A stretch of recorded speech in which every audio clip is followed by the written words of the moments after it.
네, 안녕하세요. 저는 의과대학의 병리학 교실의 정두현입니다. 오늘 최근에 얻은 연구 결과에 대해서 간단히 소개드릴 기회가 생겨서 기쁘게 생각합니다.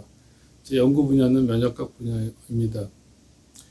우리가 인체 내부에 있는 다양한 면역 세포들은 그 기능을 수행하기 위해서는 외부의 자극을 받게 됩니다. 그 외부의 자극은 대부분 세포 표면에 표현되고 있는 수용체를 통하여 그 신호를 전달받게 됩니다. 예를 들어서 가장 잘 알려져 있는 것이 T세포 경우인데, T세포는 그 세포 표면에 T세포 수용체를 익스프레션하게 됩니다. 그래서 외부의 자극을 받게 되면 그 T세포의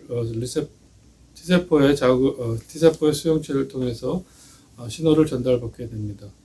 이러한 T세포 수용체는 외부의 자극에 대해서 적당한 신호를 유지하는 것이 상당히 중요합니다. 따라서 이러한 그 적당한 신호를 유지하는 것을 우리가 시그널의 파인 튜닝이라고 부르고 있습니다.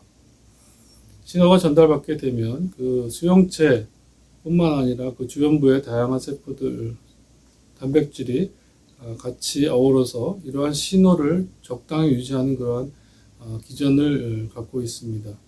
신호를 받게 되면 그 수용체뿐만 아니라 다양한 그 세포 단백질이 인산화가 이루어지게 됩니다.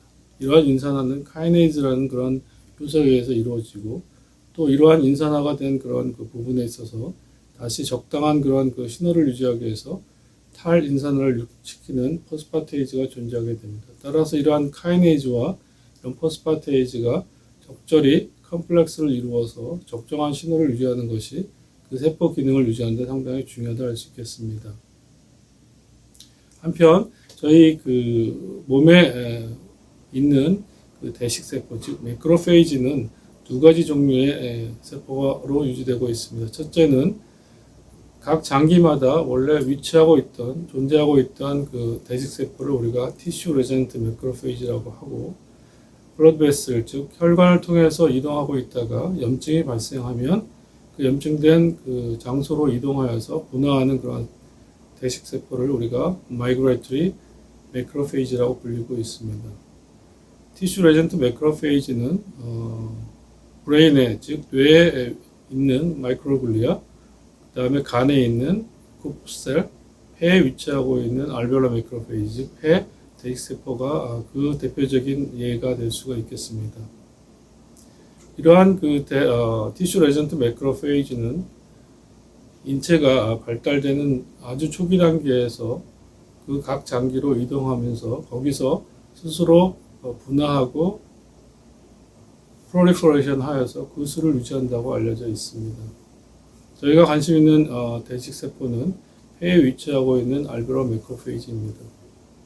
알베올라 매크로페이지는 그 발달, 분화 기능에 있어서 아까 서두에 말씀드린 그 세포 표면에 표현하고 있는 수용체 중에서 대식세포 수용체라고 불리는 것은 없지만 GM-CSF라고 하는 사이토카인에 대한 수용체가 이러한 그 알베올라 매크로페이지의 발달, 분화 기능에 있어서 상당히 중요한 역할을 한다고 알려져 있습니다. 하지만 T세포 수용체와 달리 이러한 GM-CSF 수용체가 파인 튜닝을 하고 있다는 그 기전과 그 여부에 대해서는 알려진 바가 없습니다. 그래서 저희 최근에는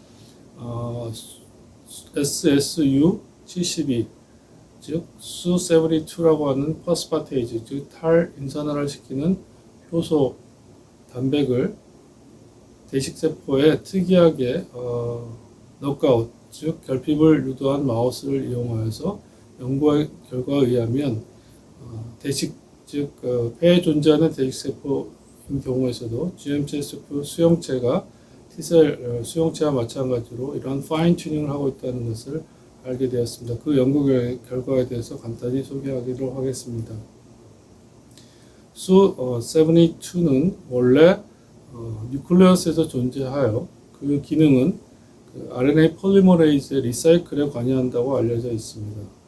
하지만 저희 그 알베올라 매크로페이지인 경우에서는 뉴클레우스뿐만 아니라 세포막에서도 위치하고 있고, GM-CSF 수용체는 두 가지의 체인으로 구성되어 있는데 알파 체인과 베타 체인 중에서 베타 체인에 결합하여서 탈인산화를 통해서 GM-세포 시그널을 적정히 유지한다고 한 결과를 저희가 얻게 되었습니다. 수72 결핍 마우스를 이용해서 두 가지 실험을 본격적으로 시행을 하였습니다. 첫째는 그 생체 내에서 알베올라 매크로페이지가 어떻게 발달되고 분화하는 점을 관찰을 하였는데요. 이러한 수72가 결핍된 마우스에서는 알베올라 매크로페이지가 발달이 저하되고 분화가 상당히 결핍되어 있는 것을 확인할 수가 있었습니다. 이러한 결과는 이 수72가 GM-세포 수용체의 파인 튜닝을 함으로써 알베올라 매크로페이지의 분화와 발달에 중요한 역할을 한다고 할 수 있겠습니다.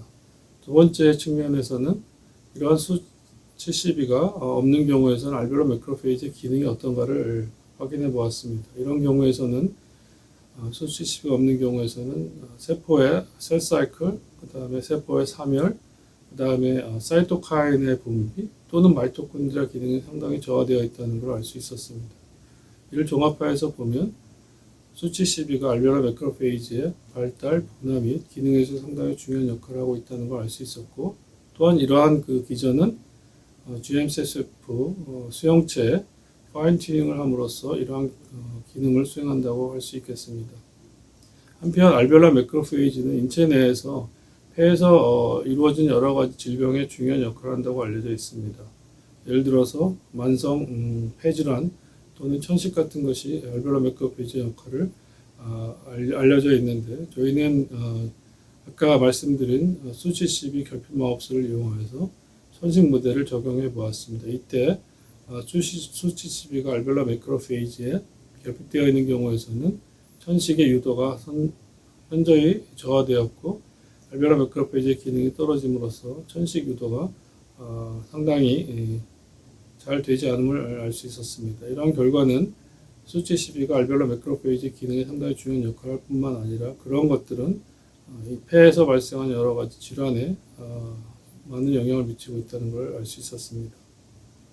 이상의 결과를 종합해서 보면 수72가 알베올라 매크로페이지의 GM-세포 수용체의 어떤 시그널에 파인 튜닝을 함으로써 알베올라 매크로페이지의 발달, 분화 및 기능에 중요한 역할을 하며 이에 의한 폐질환의 발생에 중요한 역할을 한다고 할 수 있겠습니다.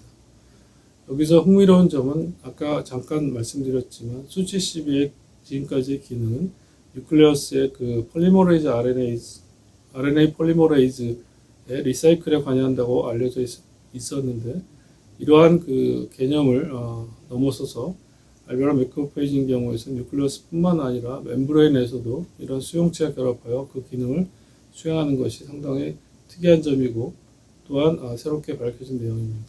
이러한 것을 종합해서 보면 이러한 수72를 바탕으로 알베올라 매크로페이지에 의해서 이루어진 여러 가지 폐질환의 발병 및 원인 및 여러 가지 질병의 치료에 중요한 정보를 제공한다 할 수 있겠습니다.